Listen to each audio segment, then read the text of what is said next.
Hello students, मैं हूं मुकेश और आपका अपना YouTube channel CTT success classes में पुनः एक बार स्वागत है। और आज के इस वीडियो में आप लोगों को शिक्षण देंगे अधिगम एवं अर्जन के बारे में। आपको पता होगा सीटेट में हिंदी पैडागोगी से 15 प्रश्न आते हैं जो कहीं ना कहीं अधिगम एवं अर्जन जो कि मुख्य टॉपिक हो जाता है। और अध्याय 1 जो आज आप लोग को इस वीडियो में हम शिक्षण देने वाले हैं अधिगम एवं अर्जन के बारे में। तो आइए जानते हैं अधिगम एवं अर्जन के बारे में। अधिगम क्या है और अर्जन क्या है। यदि आप हिंदी पैडागोगी में 15 नंबर लाना चाहते हैं तो मेरे इस हिंदी पैडागोगी के जो टोटल 9 सीरीज आपको वीडियो मिलने वाला है, इसको यदि आप 9 सीरीज यदि आप देख लेते हैं तो निश्चित तौर पर आप हिंदी के पैडागोगी में आप अच्छे अंक ला सकते हैं। तो चलिए आज के पहला अध्याय में हम अधिगम और अर्जन के बारे में आपको जानकारी देंगे। सबसे पहले आप यहाँ देख सकते हैं भाषा के बारे में बताया गया है कि भाषा क्या है। तो आपको जनरली तौर पे आपको पता होगा जो भाषा संप्रेषण का एक माध्यम है, यानी संप्रेषण अर्थात अपनी भावों को अभिव्यक्त करने का माध्यम है। जब आप अपनी बात को किसी दूसरे जो श्रोताकर्ता होते हैं, सुनने वाले होते हैं, उन तक अपनी बातों को, अपनी विचारों को प्रकट करते हैं और वो जिस माध्यम से आप प्रकट करते हैं उसे ही भाषा कहते हैं। चाहे आप लिखित तौर पे प्रकट कर सकते हैं, मौखिक तौर पर कर सकते हैं या फिर सांकेतिक तौर पर कर सकते हैं। तो आप कह सकते हैं कि भाषा के 3 रूप हैं, पहला लिखित, दूसरा मौखिक, तीसरा सांकेतिक। बढ़ते हैं अगले टॉपिक की ओर और ये है अधिगम। इसमें बताया गया है कि आखिरकार अधिगम क्या होता है। तो आपको बता दें जानकारी के लिए, अधिगम का जो अर्थ होता है इसका मतलब होता है सीखना या सिखाना। आपने देखा होगा कि अधिगम का अक्सर यूज होता है पैडागोगी के अंतर्गत। तो जहाँ भी आपको अधिगम मिले, यदि टीचर अधिगम करवा रहा है तो यहाँ हो गया सिखाना, और यदि बच्चे अधिगम कर रहे हैं तो इसका मतलब हुआ कि बालक क्या कर रहे हैं, तो सीख रहे हैं। इसीलिए अधिगम को हम यहाँ दोनों रूप में लिए हैं, सीखना या सिखाना के रूप में। अब इसके बाद अगला पॉइंट है वो ये है अधिगम के प्रकार, यानी अधिगम कितने प्रकार से होते हैं। यानी यदि आप एक शिक्षक हैं, यदि आप बालक को सिखाना चाहते हैं या आपके कक्षा में जो बच्चे हैं वो सीखना चाहते हैं तो वो किन किन माध्यमों से सीख सकते हैं। तो इसके लिए 3 माध्यम हैं। पहला हो गया क्रियात्मक अधिगम, जिसमें बालक शारीरिक क्रिया के द्वारा सीखते हैं, यानी इनमें शारीरिक क्रिया किया जाता है, यानी टीचर जो है शारीरिक क्रिया के माध्यम से, शारीरिक एक्टिविटी के माध्यम से बालक को सिखाने का काम करता है। वही दूसरे नंबर की बात जो है वो है शाब्दिक या फिर वाचिक आप कह सकते हैं। इनमें जो है शारीरिक एवं मानसिक क्रिया दोनों भाग लेते हैं, यानी बालक का शारीरिक एक्टिविटी भी शामिल होगा इसमें और साथ ही साथ मानसिक एक्टिविटी भी शामिल होगा। वही यदि कोई टीचर बच्चे को अधिगम करवा रहे हैं और वो विचारात्मक तौर से करवा रहे हैं तो इसमें बालक का बौद्धिक क्रिया होता है, इसमें बालक का शारीरिक क्रिया नहीं होता है। उदाहरण के तौर पर आप ऐसे समझे कि यदि आप किसी जगह जाते हैं और वहाँ की बातों को श्रवण करते हैं, अर्थात उनकी विचारों को सुनते हैं, विचारों को ग्रहण करते हैं, यानी आप वहाँ के सिर्फ और सिर्फ एक श्रोता के तौर पे होते हैं और सुनकर के जो कुछ भी आप सीखते हैं वो आता है विचारात्मक अधिगम के अंतर्गत, जिसमें आप का जो है बौद्धिक क्रिया होता है। तो ये 3 तरह के अधिगम होते हैं, क्रियात्मक अधिगम, शाब्दिक अधिगम या फिर आप इसे वाचिक अधिगम कह सकते हैं। अगला पॉइंट, इसके बाद जो आपको एक मुख्य पॉइंट आपको इसमें दे दे कि रटना को अधिगम नहीं कहा जाता है। और यदि हम रटना को अधिगम नहीं कहेंगे तो आप निश्चित तौर पे इसे ट्रिक के रूप में समझ सकते हैं कि जब भी आपके क्वेश्चन आपके समक्ष होगा और वो क्वेश्चन पॉजिटिव होगा तो फिर आप रटने वाला उत्तर को बिल्कुल क्रॉस कर देंगे, उस ऑप्शन को साइड कर देंगे। इसके बाद है अगला पॉइंट। अगला पॉइंट है आपका अधिगम, विकास एवं मूल्यांकन तीनों जीवन पर्यंत चलने वाले। अक्सर ये आते हैं कि क्या अधिगम जीवन पर्यंत चलते हैं, यानी आपसे पूछा जाएगा अधिगम किस अवस्था तक चलती है। तो आप ध्यान रखेंगे आपके पास मैं 3 चीज़ दे रहा हूँ, अधिगम, विकास और मूल्यांकन, ये मुख्य 3 चीज़ जो है वो जीवन पर्यंत चलती है। यानी जब बच्चा का अस्तित्व आता है, जब उनका जीवन होता है, तो वो पूरे जीवन में ये तीनों चीज़ जो है निरंतर उसके अंदर जारी होता है। अगला जो पॉइंट है वो ये है कि सभी बच्चे स्वभाव से सीखने के लिए प्रेरित होते हैं। निश्चित तौर पे आपके सामने जो भी बच्चे होंगे वो सभी स्वाभाविक तौर पे सीखने के लिए प्रेरित होते हैं। जो भी बच्चे हैं उनका स्वभाव ही कुछ ऐसा होता है कि हमेशा वो कुछ ना कुछ करने के लिए प्रेरित होते हैं, और जब कुछ करते हैं तो उसकी क्रिया के आधार पर बालक कहीं ना कहीं उस चीज़ को सीखते रहते हैं। इसीलिए हम कह सकते हैं कि सीखना जो है वो स्वाभाविक रूप से होता है और ये स्वाभाविक रूप से चलते रहते हैं। इसके बाद है किसी भी विषय वस्तु को रट कर या फिर याद करना जो है अधिगम के श्रेणी में नहीं आता है। भाषा सीखना सहज एवं स्वाभाविक होता है। देखिए, भाषा सीखना सहज और स्वाभाविक इसलिए होता है, ये बहुत सारे मनोवैज्ञानिकों का कहना है कि जो बच्चे जन्म लेते ही, जिस तरह आपने सुना होगा और आगे पढ़ा भी होगा कि जिस तरह से चॉम्स्की का कहना था कि भाषा सीखने की क्षमता जो होती है वो जन्मजात होती है। यानी बालक जो है ऑटोमेटिक जन्म लेते ही भाषा को लेकर के वो आते हैं। जैसे हंसना, रोना, बलबलाना, ये सब क्या है, बालक की जन्मजात अभिप्रेरक, और ये एक प्रकार का भाषा है। इसीलिए चॉम्स्की ने कहा था कि भाषा सीखने की जो क्षमता है वो जन्मजात होती है। लेकिन आपने देखा होगा, आपने पढ़ा होगा कि वैगोत्स्की के इसमें साफ विपरीत मत है। उनका कहना है कि बालक जो है अपना भाषा समाज के द्वारा सीखते हैं। तो इसके आधार पर यहाँ चॉम्स्की के आधार पर यह दिया गया है कि भाषा सीखना सहज और स्वाभाविक होता है। अगला जो पॉइंट है वो ये है अनुभव द्वारा, यानी जो कुछ भी आपको अनुभव होता है तो अनुभव द्वारा आपके जो व्यवहार में जैसे ही कोई चीज़ का अनुभव होता है, जैसे आप ये समझ जाते हैं कि आग के पास हाथ ले जाने पर यदि आप उंगली देते हैं, उंगली से टच करते हैं आग को, तो कहीं ना कहीं आग जो है आपके उंगली को जला देगा। फिर धीरे धीरे आपके व्यवहार में यह परिवर्तन हो जाएगा कि जैसे ही आग को आप देखेंगे वहाँ से अपना उंगली या अपने शरीर को दूर रखेंगे, क्योंकि आपको पता है कि आग जो है, अग्नि जो है हमारे शरीर को जला देता है। तो फिर आपके व्यवहार में क्या हो गया, रूपांतरण हो गया, बदलाव आ गया, परिवर्तन आ गया। तो इसी का नाम क्या है, अधिगम। अगला जो टॉपिक है वो ये है कि भाषा सीखने के क्रम में वैज्ञानिक पड़ताल साथ साथ चलती है। किसने कहा है, तो याद रख लेंगे, चॉम्स्की का कहना था कि भाषा सीखने के क्रम में वैज्ञानिक पड़ताल साथ साथ चलती हैं। वही उसका दूसरा भी मत था कि भाषा सीखने के संदर्भ में जन्मजात, यानी जन्मजात से रिलेटेड, भाषा के क्षेत्र में यदि जन्मजात जैसे ही आए तो चॉम्स्की हो जाएगा। इसको आप कंफर्म ध्यान रख लेंगे कि भाषा के क्षेत्र में यदि जन्मजात आए तो चॉम्स्की, और भाषा के क्षेत्र में यदि आपके क्वेश्चन में भाषा है और फिर वहाँ पे एक समाज दिया गया है तो याद रख लेंगे वैगोत्स्की होगा। 2 पॉइंट यदि आप याद रखते हैं तो निश्चित तौर पे आपको बहुत ही बनाने में सहूलियत होगा। पहला, भाषा के क्षेत्र में जन्मजात तो चॉम्स्की, और भाषा के क्षेत्र में समाज तो वैगोत्स्की। अब है अगला पॉइंट, भाषा सीखने की क्षमता जन्मजात होती है, ये भी चॉम्स्की का कहना था।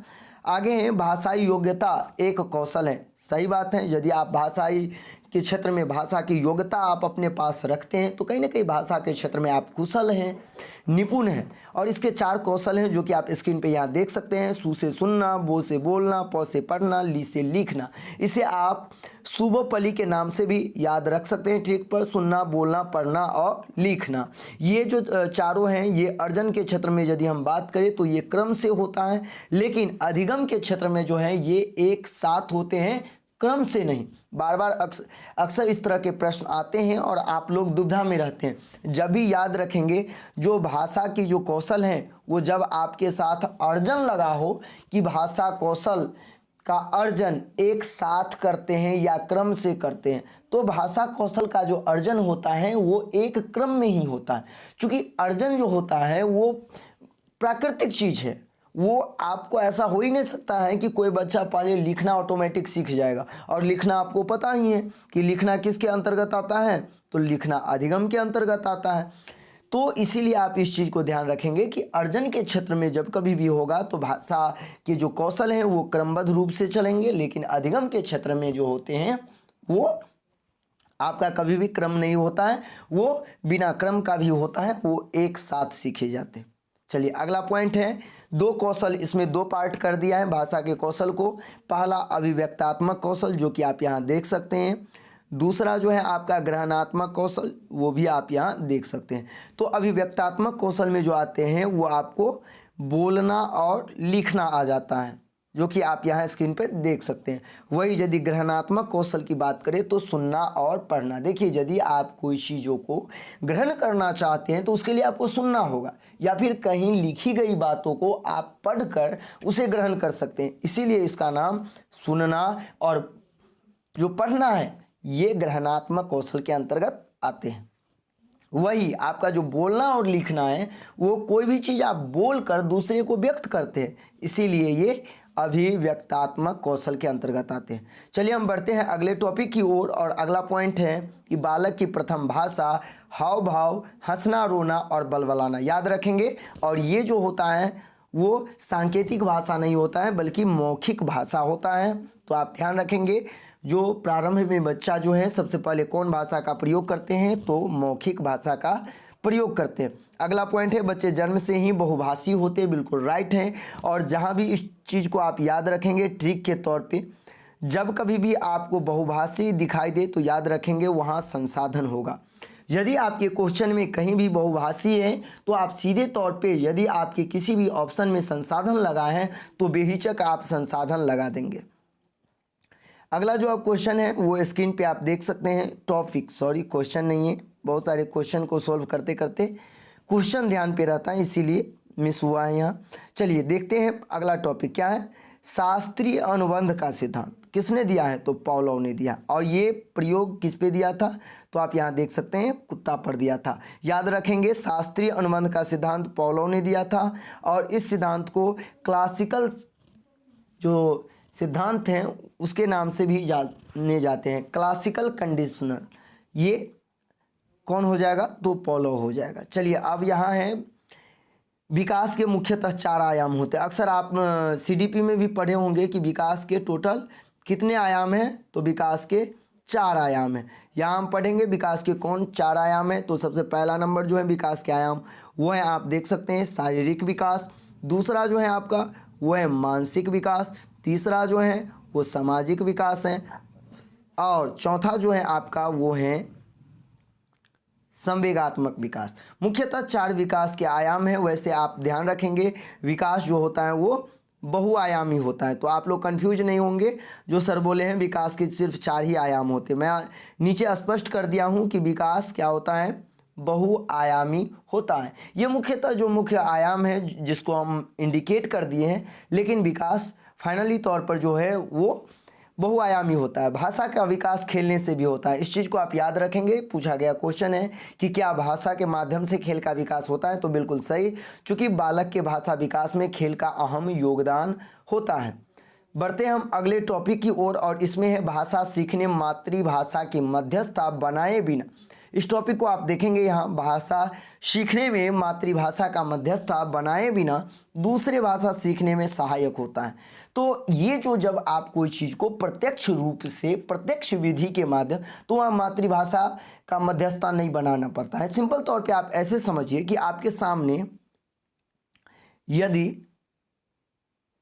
कुत्ता है, मान लीजिए ये कुत्ता है, तो ये जो कुत्ता है, तो अब किसी बालक को इंग्लिश में बताना है कि ये क्या है। तो देखिए, यदि आपको इंग्लिश में सीधे तौर पे बताना होगा तो डायरेक्टली हम बोल देंगे जो ये क्या है, डॉग है। ये क्या है, डॉग है। लेकिन सोचिए जब आपके सामने डॉग नहीं होगा और वो हिंदी भाषी बच्चे हैं, तो उन्हें क्या करना पड़ेगा, उन्हें बताना होगा DOG डॉग और मीन्स कुत्ता, यानी यहाँ मध्यस्थता ले ली किसका, तो मातृभाषा का। लेकिन वही यदि कोई चीज़ प्रत्यक्ष मेरे सामने होता है तो उसका हम मध्यस्थता नहीं बनाते हैं। उदाहरण के तौर पे ऐसे समझिए, यदि आपके सामने पपाया है तो इसके लिए आपको पपीता कहना जरूरी नहीं है, डायरेक्टली आप उसे दिखा करके बोल सकते हैं कि ये पपाया है। लेकिन आपके पास पपाया नहीं है और वो हिंदी भाषी बच्चे हैं, तो उन्हें आपको पपाया और उसका मीनिंग अर्थात पपीता बताना होगा।